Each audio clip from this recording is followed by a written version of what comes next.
Halo, halo. Kali ini kita akan belajar mengenai bilangan kompleks. Nah, dalam pembelajaran kali ini ada beberapa hal yang ingin saya sampaikan. Yang pertama adalah mengenai bidang kompleks. Selanjutnya adalah contoh-contoh soalnya, lalu bentuk polar, dan contoh-contoh soalnya. Oke, langsung saja kita masuk di bagian pertama, yaitu bidang kompleks. Kalau selama ini yang kita pelajari hanya ada bilangan real, maka nanti di pembelajaran kali ini kita akan belajar mengenai bilangan kompleks. Sama seperti kehidupan yang selama ini kita tahu ada benda-benda nyata, ada buku, ada laptop, ada HP, ada ayam, ada kucing, ada apapun itu yang bisa kita pegang. Maka di dunia nyata ada benda-benda di luar nalar kita atau yang mungkin terkadang kita sebut sebagai benda-benda imajiner, makhluk-makhluk imajiner. Karena ya kita tahu itu ada tapi kita tidak bisa menggapainya. Seperti ruh, seperti hantu, seperti apalagi ya, teleportasi dan apapun itu yang sepertinya ya itu memang ada, tapi kita tidak bisa menggapainya, tidak bisa menyentuhnya. Mungkin terkadang kita bisa melihatnya tapi tidak bisa memegangnya. Nah, di bilangan pun juga sama. Ada bilangan-bilangan tertentu yang disebut sebagai bilangan imajiner. Nah, di bilangan kompleks inilah sesuai namanya kompleks, maka di sini ada yang real, ada pula yang imajiner. Oke, bilangan kompleks memiliki keunikan tersendiri. Pertama mulai dari penulisannya. Nah, untuk sembarang bilangan kompleks, kalau selama ini kita tahu bilangan real itu bisa kita sebut misalkan 1, 2, 3, akar 2, akar 7, 0,05 dan seterusnya. Maka nanti di bilangan kompleks, setiap bilangan kompleks terdiri dari dua hal yang berurutan, artinya dua bilangan real yang berurutan. Kalau bilangan real cuma kita sebut satu bilangan saja ya, 1, 2, 0,5, 0,7 dan seterusnya. Kalau di bilangan kompleks kita menyebutnya pakai seperti ini. Ada Z, X, Y yang biasa kita sebut sebagai ordered pairs atau pasangan berurut. Penulisan lainnya berbentuk Z sama dengan X plus Y, di mana nanti setiap bilangan kompleks ini dapat digambarkan sebagai vektor di bidang kompleks. X di sini dikatakan sebagai bagian real atau bagian nyata dari bilangan kompleks Z. Maka kita tulis sebagai X sama dengan REZ. RE ini adalah real dan Y sama dengan Im Z. Im ini adalah imajiner, artinya adalah sisi imajiner dari Z. Untuk setiap bilangan kompleks Z, maka karena tadi Z itu dapat digambarkan sebagai vektor di bidang kompleks, maka nanti ada yang namanya modulus atau panjang vektor. Panjang vektor Z disebut sebagai modulus Z, ditulis pula sebagai nilai mutlak Z.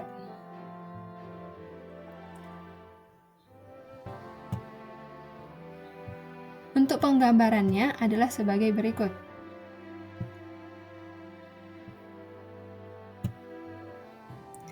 Nah, ini adalah salah satu contoh dari bilangan kompleks.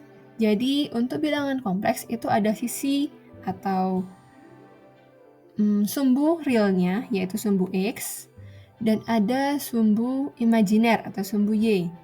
Kenapa sih kok disebut imajiner? Apanya yang berbeda? Ternyata, yang disebut imajiner itu adalah bilangan I ini sendiri. I sendiri bernilai akar dari -1. Kalau selama ini yang kita pelajari nilai di dalam akar tidak boleh negatif, maka di bilangan imajiner ada akar yang bernilai negatif, di mana akar -1 ditulis sebagai huruf I atau imajiner. Maka nanti akar -2, akar -3, akar -10, dan seterusnya akan ditulis sebagai 2I, 3I, 10I, dan seterusnya. Nah, untuk setiap bilangan Z, X, Y, maka dapat ditulis sebagai vektor Z sama dengan X plus Y. Seperti ini. Digambar seperti ini. Dengan koordinatnya, karena ini Z sama dengan X plus Y, maka di sini adalah X dan di sini adalah Y-nya. Y-nya mengikuti dinilai di sumbu Y. Sementara untuk bilangan kompleks min 2 plus I, maka nanti dapat ditulis sebagai ordered pairs atau pasangan berurut minus 2,1 dengan koordinat di sumbu X adalah minus 2 dan koordinat di sumbu Y atau di sumbu imajinernya adalah 1. Contohnya untuk modulusnya, tadi kita tahu bahwa modulusnya adalah panjang vektor, maka seperti di aljabar, panjang dari vektor atau modulus dari bilangan kompleks Z adalah akar dari X kuadrat plus Y kuadrat. Sebagai contoh, untuk tadi bilangan kompleks Z0 minus 2,1 atau minus 2 plus 1I atau minus 2 plus I, maka modulusnya adalah akar dari minus 2 kuadrat plus 1 kuadrat, yaitu akar 5.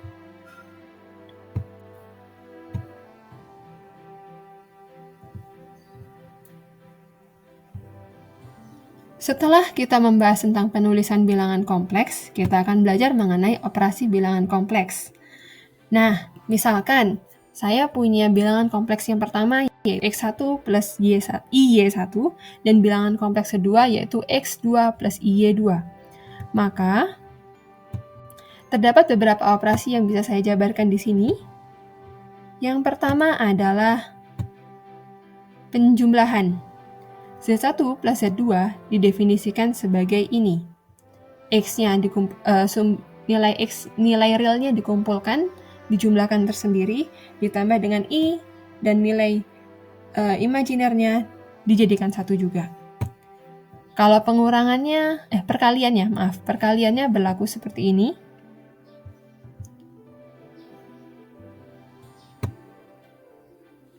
Karena tadi ada penjumlahan dan ada perkalian, dan tadi yang kita sebutkan bahwa Z itu, setiap bilangan Z dapat dikatakan sebagai vektor, maka sebenarnya bilangan kompleks itu adalah ruang vektor.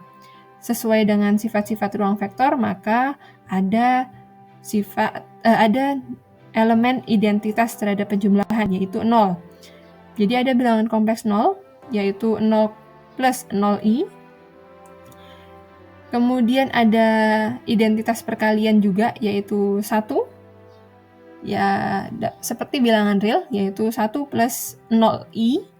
Nah, ada juga inverse penjumlahan, yaitu ini, minus Z, yaitu minus X, minus Y. Ada inverse perkaliannya, yaitu Z inverse, seperti ini. Nah, dari adanya dua elemen ini, inverse penjumlahan dan inverse perkalian, kita dapat membuat operasi pengurangannya, yaitu seperti ini.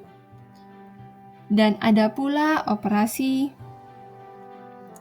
ini ada yang kurang sepertinya. Di sini harusnya, benar, seperti ini. Benar seperti ini. Dan ada operasi pembagian juga, seperti ini.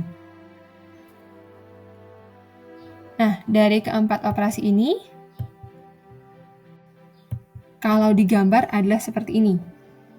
Saya beri contoh satu saja, yaitu penjumlahannya.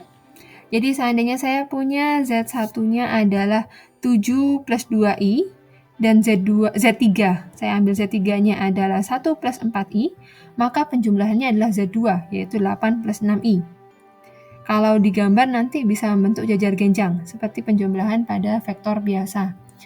Sementara kalau membicarakan mengenai pengurangan, maka Z2 dikurangi Z1 adalah Z3. Ya, nanti bentuknya seperti segitiga juga ya. Segitiga. Dan kalau hal yang serupa juga kalau Z2 kurangi Z3, hasilnya adalah Z1. Oke, penulisan sudah, operasi sudah, maka sekarang ada yang namanya konjugat dari bilangan kompleks.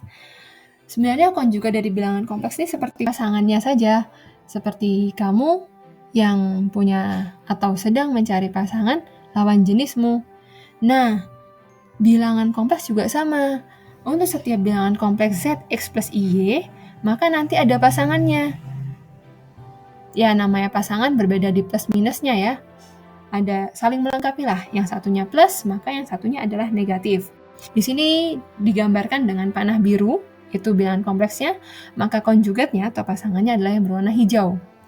Hal yang serupa dengan ini, kalau inverse pengurangan dari biru adalah yang warna merah, maka konjugat dari yang warna merah adalah yang warna biru muda. Oke, sudah dengan bilangan kompleks, kita langsung masuk ke contoh. Contoh yang pertama adalah, ini langsung bahas soal ya, mengenai bilangan kompleks dan konjugatnya.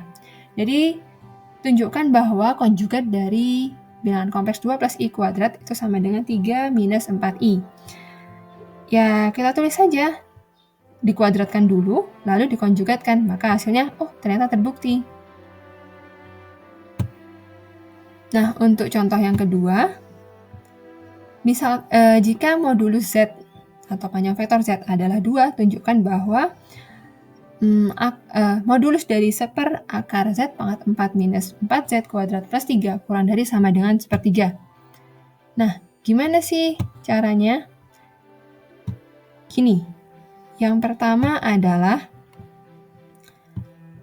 dengan menggunakan sifat ketaksamaan segitiga, sama ya, ada ketaksamaan segitiga juga, tapi di modulus, maka bentuk yang tadi, yang di pernya, Z pangkat 4 minus 4Z kuadrat plus 3, yang warna biru ini, kalau dimoduluskan, dia akan lebih besar dari atau sama dengan yang warna hijau. Jadi dipecah jadi 2 ya, modulus-modulus.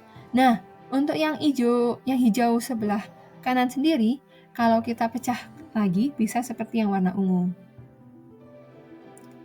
Selanjutnya, dari warna biru, hijau, dan ungu ini, kita hitung yang warna ungu.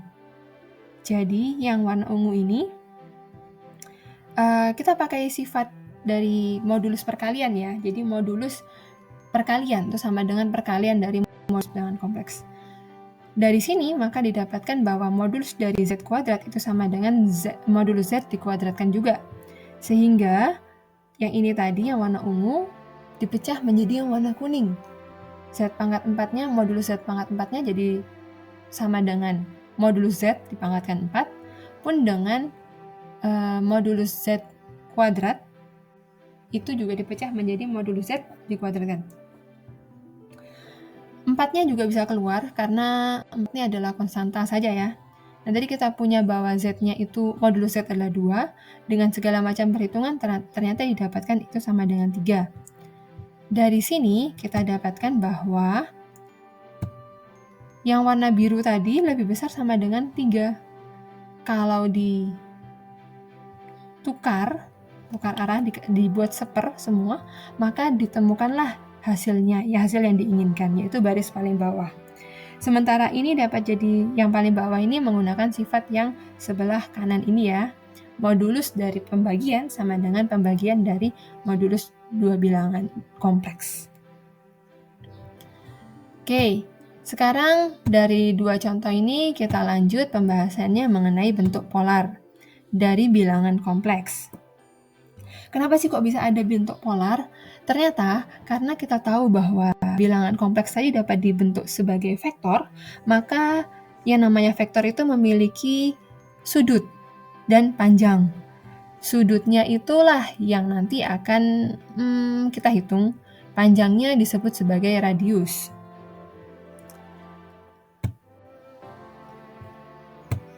Oke, kita mulai dari bentuk eksponensial atau pangkat. Kita tahu bahwa di sini nanti ini ya, di bilangan kompleks itu dapat digambar sebagai vektor yang warna hitam. Nah, di sini nanti sebenarnya koordinatnya adalah x, y kan, di mana x itu adalah yang di bawah, yang ada di sumbu imajiner, dan y itu ada yang adalah sumbu vertikalnya di sumbu imajiner. Mohon maaf tadi saya ulangi lagi, x-nya ada di sumbu real dan y-nya ada di sumbu imajiner. Nah, untuk sembarang bilangan kompleks, dia punya panjang atau modulus. Nah, modulus inilah yang disebut atau dilambangkan sebagai R kecil. Kemudian, dari R kecil ini yang sudah kita ketahui, menggunakan sifat trigonometri, sifat-sifat Pythagoras juga, menggunakan trigonometri juga, maka kita dapatkan panjang X itu adalah R cos theta, di mana theta itu adalah sudut yang dibentuk dari sumbu X atau sumbu realnya ke vektor tersebut atau ke bilangan kompleks tersebut. Dan Y-nya itu adalah R kalikan I sin theta. Kenapa sih kok ada I sin theta? Kenapa ada I-nya? Karena Y ini terletak pada sumbu imajiner. Maka yang sebelumnya kita tahu bahwa penulisan bilangan kompleks itu adalah Z sama dengan X plus IY agar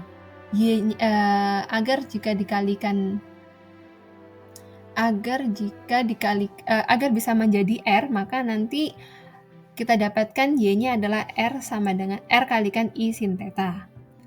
Nah, selanjutnya R ini tadi disebut sebagai, ini ya, R disebut sebagai radius, theta disebut sebagai argumen Z, atau sebenarnya adalah sudutnya ya, di mana argumen Z ini dapat dicari dengan cara Y per X, atau dicari saja dengan cara, mohon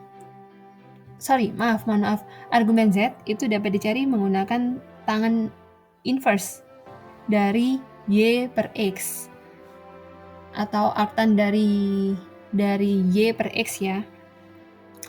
Dan ada yang namanya argumen dasar atau principal argumen dilambangkan dengan theta kapital ini, di mana untuk argumen dasar persyaratannya adalah ya mirip seperti argumen biasa, hanya saja argumen biasa ini disederhanakan sehingga mendapatkan argumen dasar, di mana argumen dasar ini nilainya harus wajib di antara minus pi hingga pi.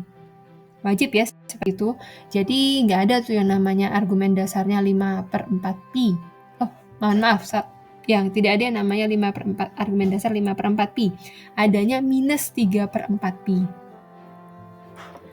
Nah, dari hal-hal dasar yang kita ketahui ini dapat kita tulis bahwa Z itu adalah R kalikan cos theta plus I sin theta. Nah, nanti R cos theta ini yang menggantikan X dan R I sin theta yang menggantikan Y. Selanjutnya, R itu adalah modulus Z, dan theta atau argumen Z, argumen kecil ya, itu adalah tan inverse atau arctan dari Y per X. Dapat ditulis pula sebagai argumen dasar Z atau prinsipal argumen Z ditambah 2NP, di mana N-nya ini adalah bilangan bulat ya. Kemudian menggunakan rumus Euler kita dapat pula menulis Z sebagai R kalikan E pangkat I theta. Setelah membicarakan mengenai bentuk eksponensial atau pangkat, kita membicarakan mengenai argumen perkalian dan pecahan. Nah, tadi sebelumnya kita sudah membahas mengenai penjumlahan, pengurangan, perkalian, dan pembagian dari bilangan kompleks. Nah, bagaimana dengan argumennya? Ternyata, kalau ini Z1 dan Z2, maka ini perkaliannya yaitu Z1, Z2. Sudut yang didapatkan adalah penjumlahannya. Jadi theta 1, theta 2, perkaliannya adalah theta 1 tambah theta 2. Bagaimana dengan pembagiannya? Kita punya bahwa Z1, Z2, kalau dibagi Z2 hasilnya adalah Z1. Maka theta 1 plus theta 2 ini kalau dikurangi theta 2, hasilnya adalah theta 1. Sehingga dapat kita tulis bahwa argumen Z1, Z2 itu sama dengan argumen Z1 ditambah argumen Z2, dan argumen Z1 per Z2 itu sama dengan argumen Z1 dikurangi argumen Z2. Ini argumen biasa ya, bukan prinsipal argumen. Setelah membahas mengenai bentuk polar, mari kita bahas mengenai contohnya. Langsung saja masuk soal. Contoh soal yang pertama adalah tentukan argumen dasar dari I per minus 2i. Tadi menggunakan sifat yang sebelumnya, kita punya bahwa argumen dari Z1 per Z2 itu sama dengan ya dikurangi saja atau dijumlahkan di sini di inverse. Maka kita dapatkan bahwa argumen Z itu sama dengan argumen I dikurangi argumen minus 2i. Kita gambar, kalau mau mudahnya, I itu adalah vektor yang hijau. Minus 2i itu adalah vektor yang biru. Argumen yang hijau adalah pi per 2. Argumen dari yang biru adalah 5/4pi. Di sini saya tidak membicarakan argumen dasar, tapi argumen biasa. Langsung saja kita operasikan dikurangi, maka dapat minus 3/4pi. Karena tadi argumen dasar itu harus diantara minus pi dan pi, maka kita sudah dapatkan argumen Z itu adalah minus 3/4pi. Oke, contoh soal berikutnya adalah mengenai rumus Euler. Tunjukkan bahwa modulus dari E pangkat I theta sama dengan 1. Sebelumnya kita tahu bahwa menggunakan rumus Euler ya, E pangkat I theta ini sama dengan cos theta plus I sin theta. Sehingga modulusnya ya kita kembalikan saja seperti rumus modulus di awal tadi, yaitu akar dari x kuadrat plus y kuadrat, di mana untuk kasus ini R-nya adalah 1 ya, maka x kuadrat bernilai cos kuadrat theta, dan y kuadrat itu bernilai sin kuadrat theta. Nah, menggunakan sifat-sifat trigonometri, kita punya bahwa cos kuadrat theta tambah sin kuadrat theta sama dengan 1. Sehingga akarnya adalah 1. Jadi modulus dari E pangkat I theta adalah 1. Oke. Sekian untuk pembelajaran tentang bilangan kompleks kali ini. Berikutnya kita akan belajar mengenai hal lainnya lagi. Selamat belajar. Wassalamualaikum warahmatullahi wabarakatuh.